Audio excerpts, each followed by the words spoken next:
Welcome to the Body, Mind, Spirit Show with me, your host, Coach Rita Hurry.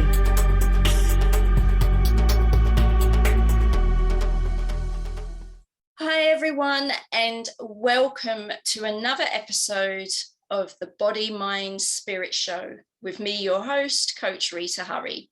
Today I have another special guest. Her name is Rebecca Bowden, and I hope I've pronounced that right, but I'm sure she'll correct me when I speak to her.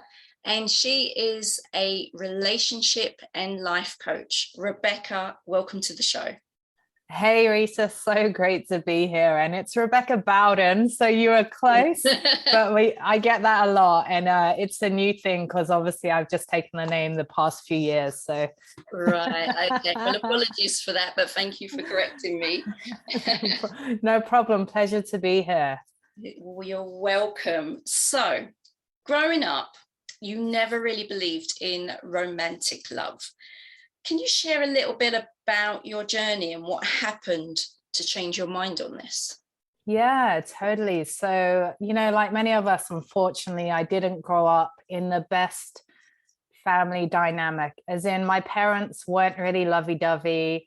They were completely opposite, actually. And what I kind of got from that when they divorced around when I was about 7, I remember my mom saying, you should approach your marriage like a business where it's just a transaction, but it benefits you. So I always took that on. Okay. And, I watched my mom. She became this strong, independent woman that had 2 young children and had to go out and hustle and make ends meet. And that's what I took on. I have to be the strong, independent woman. And then I just choose someone who fits me, who will give me what I want, more of what I want. And we don't have to have that emotional connection. So everything I saw in the movies was just a movie. Yeah. And so I was always kind of doing that by myself for a very long time. I really didn't entertain boys too much. I mean, I'd have like a bit of fun with them, but I didn't really take them seriously, because I was on a mission to take over the world. But then I saw him. And it was just completely different. We were in high school. I was about 16 and I saw him on the basketball court.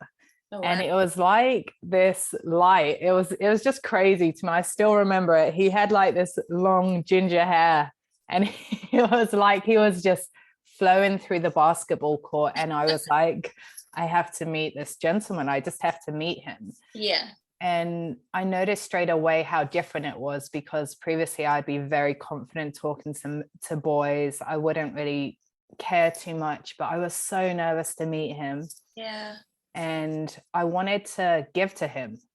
And that was one thing I'd never wanted to do before. Like if we spoke about going on a date, when we started talking, I wanted to pay for him, or I wanted to pay my half.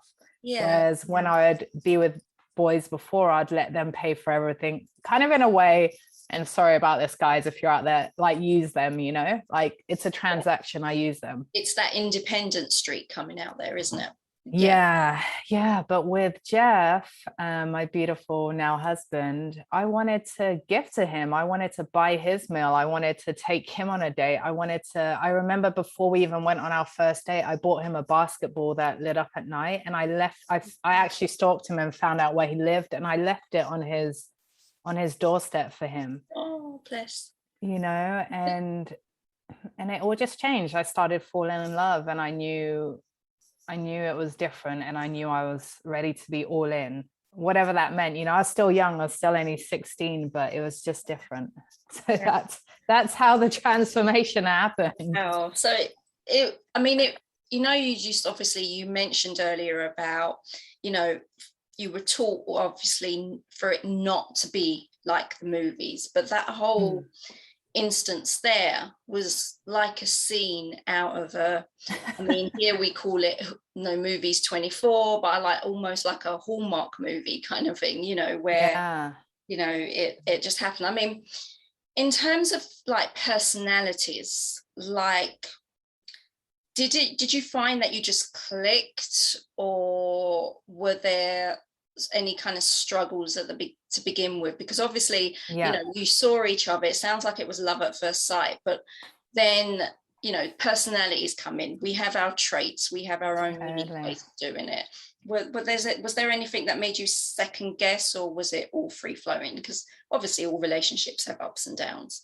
Totally. You know, and we were quite young when we met. So, you know, we really started our foundation when we were 16 to 20, because we were together that long when we were young. But yeah, we were both so competitive at sports. So I saw him on the basketball court because I was supposed to be playing tennis in American high school. It's varsity, so it's like the best level. But we got rained out, so I had to move into the basketball court. So we already had this connection of, oh, okay, we both play sports. And then we both played different sports. So it was something we could teach each other, something I was passionate about and teaching him about my world. And he wanted to come in because he was a sportsman too. But he had all this passion too, like different things I'd never explored before. And he wanted to take me as well. So even though, you know, it might, you know, be in the sports realm, what I now can look back on is we were sharing and learning from each other and open to that. Yeah. You know, whereas sometimes I look at new relationships, and the older we get, there's a lot of ego where, well, I don't need to know that. You don't need to teach me, or I've already got my skill set, or I'm too insecure to go in this place and be vulnerable and not seem like a beginner at something, you know? Yeah, we become, I guess, the older we get, and I mean, I can definitely vouch for that. It's like you become set in your ways, you know, you're used to a certain way of living. So so I guess you guys meeting earlier almost made it easier for you to share your journey and become who you were almost. Yeah, it was. I mean, it flowed because we didn't have any other responsibilities at that age, right? We lived both with our parents. They gave us money. We went and did whatever we want when we had time. But it's one thing I do bring to my clients now, you know, like, go to your partner and explore their passions. Let them teach you. Let them be your leader for a bit, and then change roles, because it's really beautiful to see your partner in that light, right? Yeah, definitely. Because it is about sharing, isn't it? It's about enjoying each other. And I think we tend to forget that. Like you mentioned earlier, it's, you know, it becomes like, well, what are you going to do for me? You know, like almost expectations. And I think that can make it ugly, can't it? Yeah. And, you know, I think this is one reason we met, because, you know, this is my passion. Invite me into your world. It might not be your passion, but I want you to come in for a bit and I can share it with you. And that's so beautiful, to let the walls down and go, okay, like I'm all in, you know, like, let me just go with you for a bit. Let me trust you. Let me look up to you for a bit, and then we can reverse the roles. Yeah. Almost kind of letting your guard down and being vulnerable. Yeah, exactly. Yeah, you know.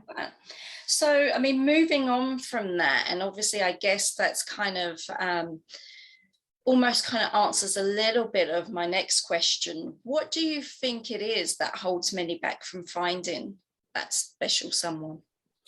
Yeah, and through my journey and as a coach now, it's fear. It's totally all driven by fear, right? So unfortunately, I hear men and women say, you know, I tried the love thing, I'm never doing it again. I got so hurt. And you know what? Like, even though I'm in an incredible, healthy, beautiful relationship, I'm still going to get hurt. You know, like, there is no way anyone's going to go along on this earth without getting hurt. And that's not even in a relationship. Like, if you extend to other relationships, friendships, parents, brothers, sisters, colleagues, you're going to get hurt, you know, so you may as well get the incredible reward of connecting so deeply with someone. But of course, our past, and even if we've had partners in the past or not, like, there's usually some sense of abandonment, or there's some sense of rejection, or there's a trauma or a past feeling that I was let down, and people don't want to relive that. And the biggest risk, you know, when you're connecting with someone, that's your partner, that's the most intimate you're ever going to be with someone, because it's the most rawest you're ever going to go. It's going to bring up all those feelings. It's literally the closest physically you're ever going to connect with someone if you guys go there. Yeah. So it's the highest risk of getting hurt, right? Yeah, definitely. And I think, like you said, life has many ups and downs. We can't ever escape the low moments, but with the low moments are also lessons that we can learn, and also blessings that come from them. And I think, like you said, many of us are like, we've been hurt so many times, not going there. It's not worth the effort. Yeah. But actually, and this is why I actually wanted to do this episode, is to encourage people that it's not all lost, that there are people who are falling in love, and it's what you bring to the relationship as well as what you get out. Yeah. And I just got goosebumps with it, because it's so true. There's so much love out there, and we are literally wired for connection. It's in our DNA. There is research now that proves we need connection as much as we need water and as much as we need food. Yeah. And like to have that ripped away is really scary. But if we focus on that, it's going to be more suffering. If we focus on what we can create together, how we can grow together, what journeys we can be on, what adventures, the thoughts and the feelings and the experiences are limitless. Yeah, no, exactly. And it's not being afraid to connect with people as well. Yeah. No, that's great. So how important is playfulness and passion in a relationship? Oh yeah, let's get juicy. Yeah. Well, I am an advocate for all of it. So again, like Jeff and I came from a sporty background, so playing's just our thing. And we noticed it, obviously I got pregnant a few years ago, and his play buddy was gone for a bit because she couldn't hang upside down anymore. I couldn't sit on a surfboard anymore. So then we invited new ways. Like, we love board games now, and we love just, we can get so on top. We can all get so on top of the responsibility, the grind, the need to do this, need to do the chores, need to clean, need to do this. But when we get so, and even for us, we sometimes get lost in it still, and then we notice, okay, we're not connecting, we're not being lighthearted, we're not having some fun here. Let's create that space, let's put time towards that. It's so important to just relax and have those moments of pure connection without agenda, and laughing together, not at each other, but just innocent laughing of, we're playing Scrabble at the moment, of some words that you come up with. Like, really like coming back to that childlike innocence where, hey, you're just free to be in a non-judgmental place and have that fun. And of course, when you're in that space, that creates more passion, right? Because you're connecting in that innocent way, in that in that way where it's not about paying the bills, or it's not about like getting the shopping done. It's just about, hey, we're in the moment together, enjoying each other's company. Because it's also, because like you said, it's terms of that like playfulness, and that almost not having to be an adult, but remembering that you're two young people, no matter what age you are, that you're two young people who your souls have connected. I mean, what's coming across, and I think it's like, and I did this with my last guest, so apologies for this, but it's almost like that spiritual connection of two souls. And I think a lot of us forget that we are two souls that come together as one when we're in a relationship. Can you maybe touch on that a little, if you feel comfortable with that? Yeah, totally. So I am all about spirituality. Like, everything I do as a coach is based on that, and obviously to respect everyone, who is in that space, who's not in that space. I just go with whatever, but I'm always feeling the downloads, and I'm always going with that. So, I always thought I was attracted to Jeff because he was hot and he played sports. But now with my wise age, like, and I always remember this because our daughter's name is Essence. And I was watching our vows after she was born, and the first thing I was talking about was, Jeff, I always thought I fancied you because you were hot and you played sports. But now I know it was your essence that just completely engulfed me when I walked into that room.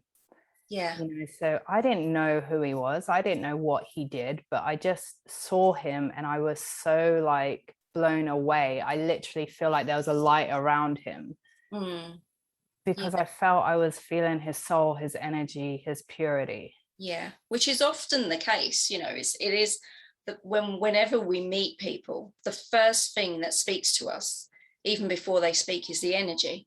Yeah, that's what it either captivates you or it totally repels you. Turn around.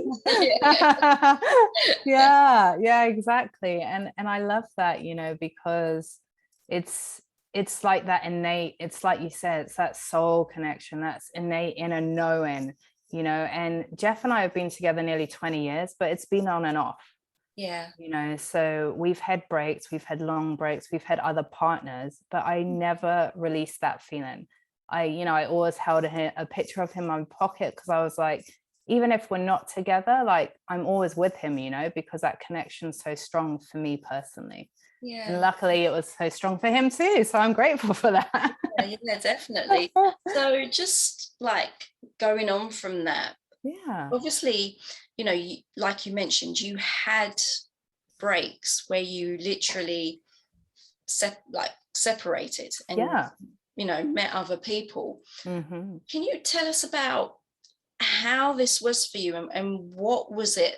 I mean, obviously I know it's like the energy, you were pulled together again. But that time that you were going through this where you weren't together, because some people would be like, okay, I've broken up, with someone, I don't believe that, XYZ is going to happen and forget it.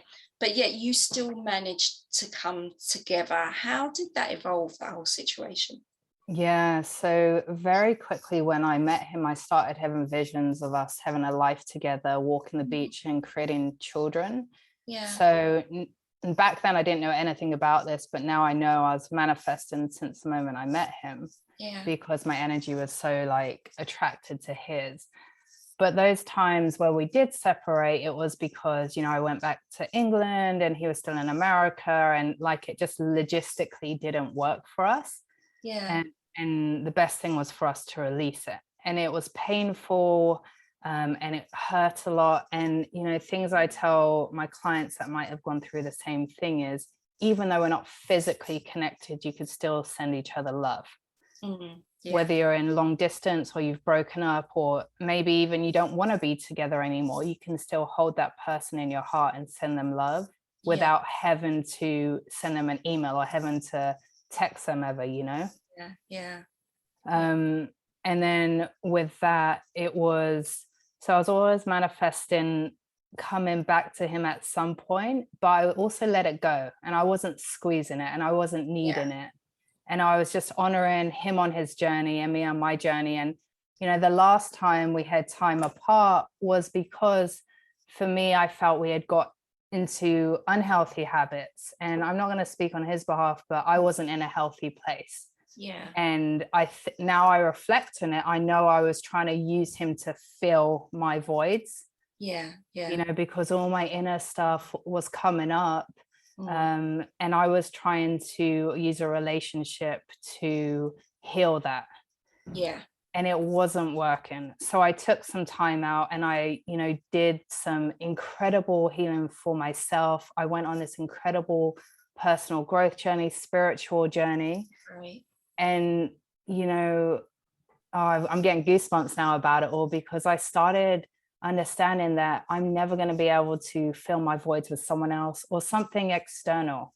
So I started doing that healing for myself and coming to a place of loving myself fully and accepting myself for who I am, where I am, what journey I've been on.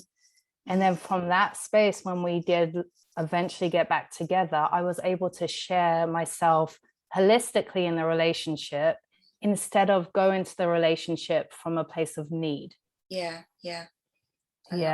That's so important. I mean, I always say that you've got to clear and be strong in your foundation, no matter what you do in life, and not expect the answers to be external, like almost another person or another situation, a business or whatever, to heal what's going on with you. You need to heal first and clear all that stuff yourself. That's your responsibility to you, which is so important. So it's good to know, though, that even though, you know, people can do it at the end of a relationship, or they can do it, you know, before they start a new one. Yeah. Or if it hits you, you know, in a way, it's kind of like, if it needs to be healed, it will hit you at any point, but you need to do that healing. And you know, unfortunately, it kind of hit you in the middle of your relationship, that you had to come away from each other. Yes. But thankfully you came back, because some people, it hits in the middle of their relationship and then they put the pressure on their partner. I expect this from you. You need to help me. I can't do this. I mean, you know, I watch 90 Day Fiance. I mean, I know it's like, that's my guilty pleasure. And it's like, you always see these kind of things. And I'm always shouting at the TV, no, it's not him, that you need to sort yourself out, kind of thing. But, you know, it is that you know, life will take you on that journey. So healing is so important. And it was good that you could talk to your partner and say, I need this space, and still come back together. So as you said, you manifested it. So what you manifest is always going to be there. Yeah. Yes, exactly. And, you know, luckily, and power to Jeff as well, he ended up going on his journey, and we really didn't even talk a lot during this time. And we did have a straight up break, and it was literally, I remember the feeling. It's like, it was so hard to communicate that to him, that, hey, like, I don't want to, I think I said, share my life with you right now, because I'm not in a place where I think it's healthy for anyone. And it was hard. Like, there was no cheating, there was no betrayal, there was no financial struggle, there was nothing like that, apart from, you know, I had actually achieved everything I wanted to achieve in my life, and then I still wasn't feeling great. And then I was like, I don't understand why we keep butting heads. And now I know it's because I was searching for something in the relationship which was actually inside of me. Yeah. And that's the key there, isn't it? It's that self-awareness, is recognizing that you need something just that little bit more for you right now. Yes. You're not afraid to action that. Yeah, but when are we taught that, you know? Like, until I was 27, 28 and had my midlife crisis, I was never taught that. I had none of that. You know, I had no, I wasn't even taught to self-reflect. And, you know, on that journey that I went on, it was just incredible, the shift of living a life of fear to living a life I choose, that I'm aligned with, that I love. Yeah. And I was like, oh my God, this is magical. Why is no one telling people this? Like, exactly. I need to spread the message. And thankfully you're doing that, you know, for your business. Yes. You know, you've kind of, unfortunately you have to go through it, but you're here today to be able to help so many women who, you know, who need that. And also through this podcast, who are listening as well, you know, they can understand the importance of that. So self-awareness and respecting yourself, everyone, that's the key. Yes.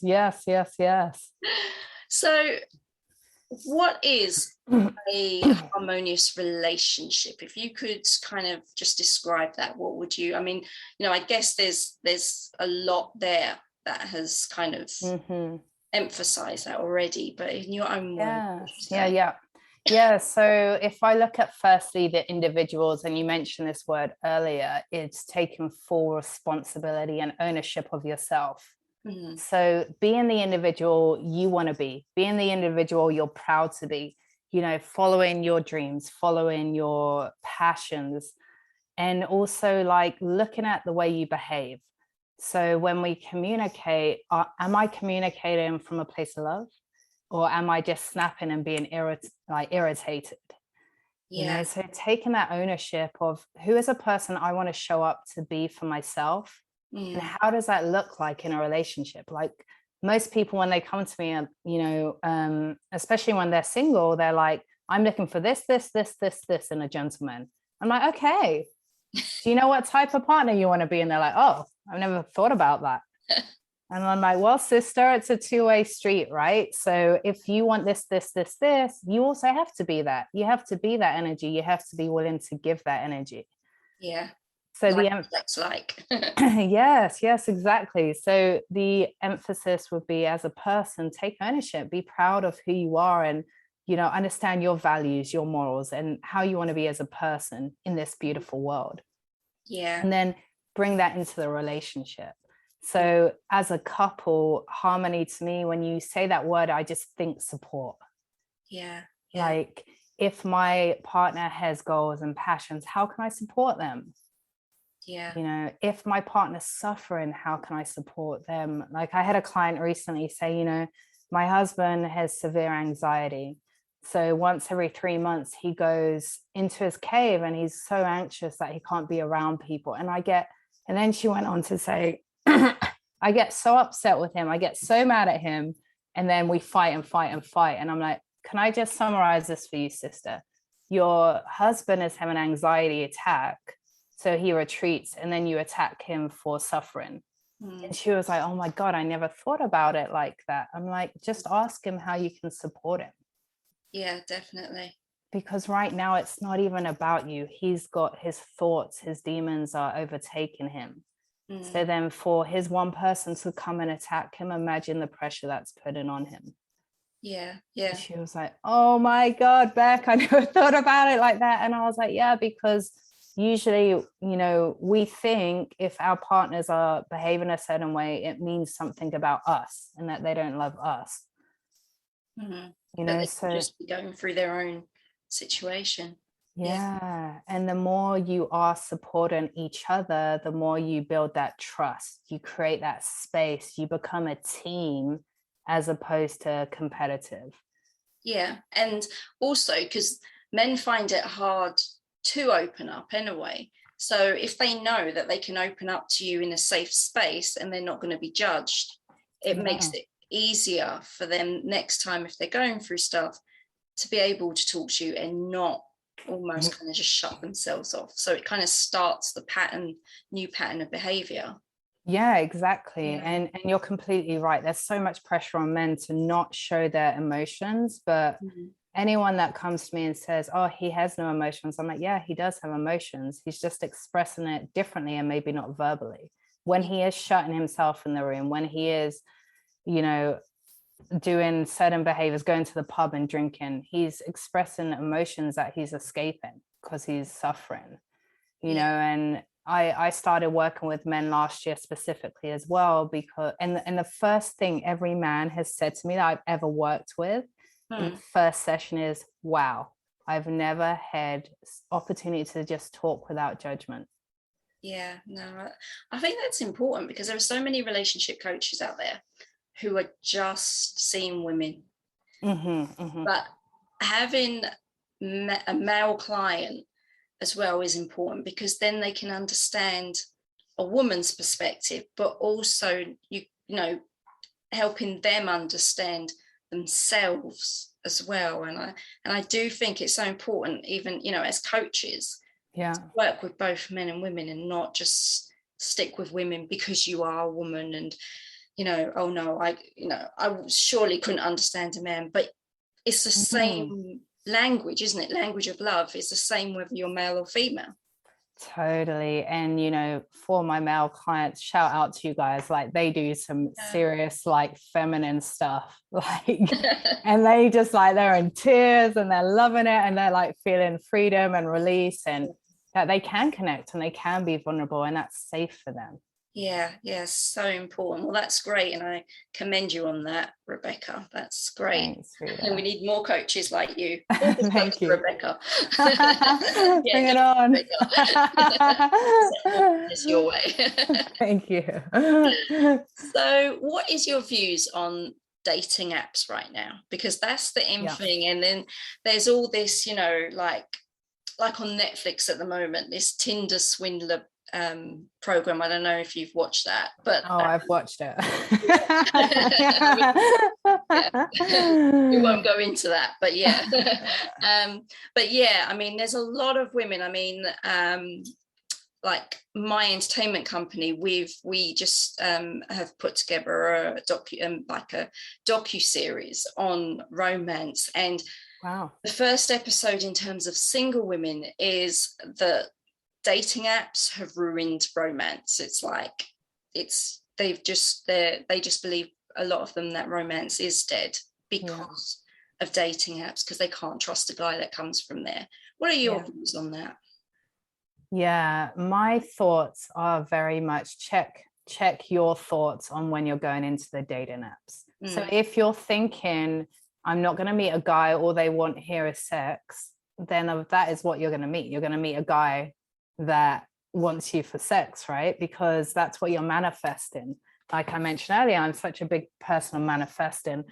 And if you're focusing on your biggest fears, that's the energy you're going to put out there. Yeah. So change your thoughts around. I have met so many people that have met their soulmate on apps and have so many beautiful stories. And even just talking about this differently, I can feel my energies just shifted. Yeah. You know, so do your inner work, check your thoughts, check your feelings around dating apps. And if you have to take a break from them, take that break until you're ready to go into them from a place of power. And when I say that, also know your boundaries. What are your boundaries, right? If someone asks what you're wearing, that's a heck no, get out of there, you know?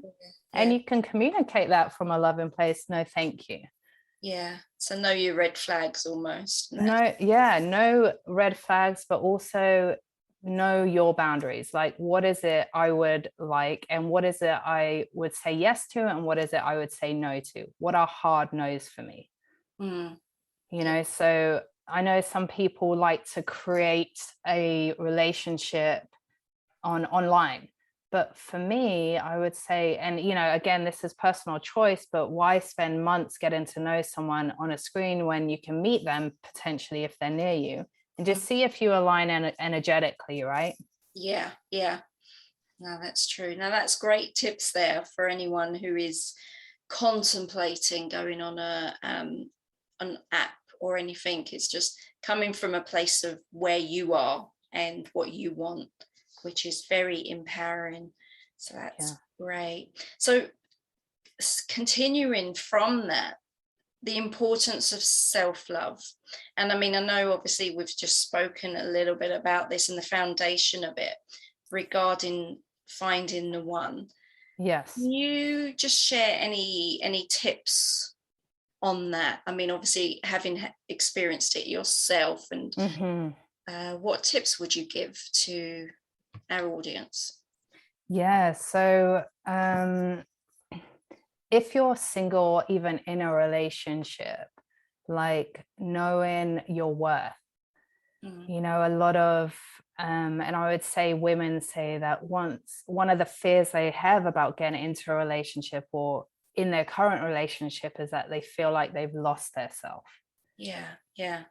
Like one of my recent clients was saying she was such an adventurer. She used to go and have dinners under the stars with some beautiful friends, and she would go on her yoga, and then it just became easy to stay home because her partner didn't want to do that stuff.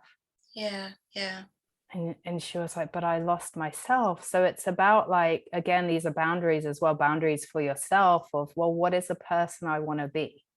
You know, and I'm not going to give that up. You know, I might compromise at times. There might be something I do want to stay in and watch a movie with my man, which is great, but it doesn't mean I have to say no to everything I love. Yeah. And that's important because a lot of people feel that they give up their independence when they're in a relationship, but it doesn't have to be that way, does it? No, it definitely doesn't. You know, and there's this theory I talk about with my clients, which is going from this place of codependency, you know, which can be a big word, which is basically just saying that you need someone else to survive, to this place of co-connecting, which is very freeing. And it's a place of, hey, like, let's choose each other instead of need each other. Yeah, that's lovely. And I think that's what relationships need to be, isn't it? That message needs to come across. You're not choosing because you have to be with someone. You're choosing someone because you want to, and because I guess almost that you're complementing each other in a way. Yes, totally. And, also just being grateful that he or she is choosing you back. Yeah. And I love, and I go back to my vows again. I remember saying to my husband, like, I choose you, and I'm so grateful you choose me back. Instead of I choose you and you better choose me back, because if you don't, it's a whole different ballgame that you have to do. Yeah, but essentially when you're loving yourself, right, it's going from, again, like what I mentioned earlier, I need him to be happy. I need him. I've worked with clients, when I started with them, they couldn't even leave the house without their partner by their side. And it wasn't like that before, and it's no one's fault apart from they got into a habit of they have to leave together, but that restricts everyone. It restricts everything, and it puts a time cap on things. It puts energy cap on things, and it's more like you guys are trapped in the relationship than flowing with it, so that importance of both of you being individuals, loving yourself holistically, loving the life, choosing the life you want, and then coming together to enhance that life even more and make plans together to grow and have adventures and share passions. Yeah, because I think if you're in each other's space 24/7 too much, you can tire with each other. It's like, well, what is there to talk about? Because you already know what's going on in that person's life, and you already know what they've done today and what they're doing, because you've already spoken about it. I guess maybe lockdown was like that for many. It was that sudden, oh my gosh, I'm going to be with you. I need to really learn about you, and then also I guess that was a testing time for many people in relationships, and noticing the bad habits even more, and getting angry with it. Exactly. And so just from that self-love point of view, I'll give a few pointers, like create alone time for yourself and be okay with that. So, right now I am absolutely loving my baths, and that is my time. At the end of the night, we've got Bubs here. I've put her to bed. I take half an hour and I put on my Instagram. I put my Nora Jones on, put my candles on. I do my thing, I just hang out, create alone time. I usually also align that with some kind of stillness. So like meditation, or if you're into praying, have some friends, like tap into friends, like, depending on where you're at or what's going on. Maybe it's even video calls.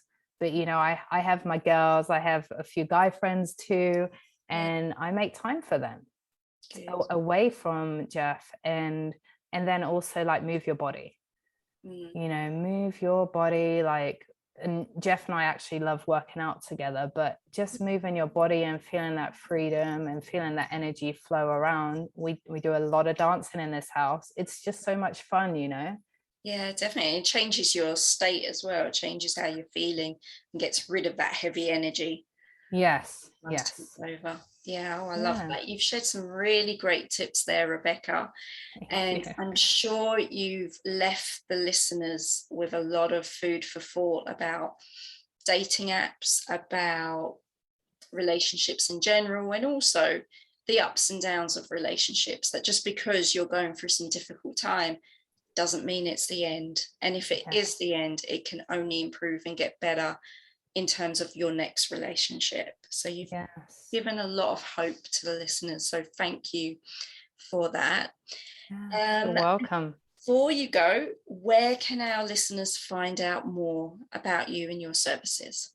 Yeah, thanks, Rita. And I just want to end to tell anyone out there that has to hear this or is supposed to hear that, if you are feeling hopeless in your relationship, just know exactly what Rita said. Small shifts can have massive impact. And that small shift starts with you making a decision that you want to choose love and spreading that love. And that's all it has to be. That's as simple as it can be. And if you want to hear more, I would love to connect with you. You can reach me on Instagram at Rebecca Bowden _ and send me a DM. Let me know you connected through Rita, because I'd love to know that. And shoot me any questions. Let me know what resonated with you today. Let me know what got your curiosity ticking. And let me know the incredible steps you're going to take in your relationship and with yourself going forward. Yeah, no, great. And I'm sure we'll have listeners definitely connecting with you. And as Rebecca said, make sure you connect with her and DM her, because it's good to be open to having that conversation. Rebecca, thank you so much for being my special guest. It was enjoyable, and there was a lot of good stuff in there, which I'm sure everyone's going to get a lot of, as I said before, food for thought, and make them think about what they want from a relationship. So thank you. My absolute pleasure. And thank you so much for having me along. Thank you for letting me connect with the audience. And I love your energy and your questions and your smile. I really appreciate your time. Oh, thank you. Well, everyone, that's it for another episode. So stay safe, stay healthy, and I'll see you next time. Bye. I hope you enjoyed the show. Stay tuned for more tips, motivation, and of course, inspiration coming up real soon.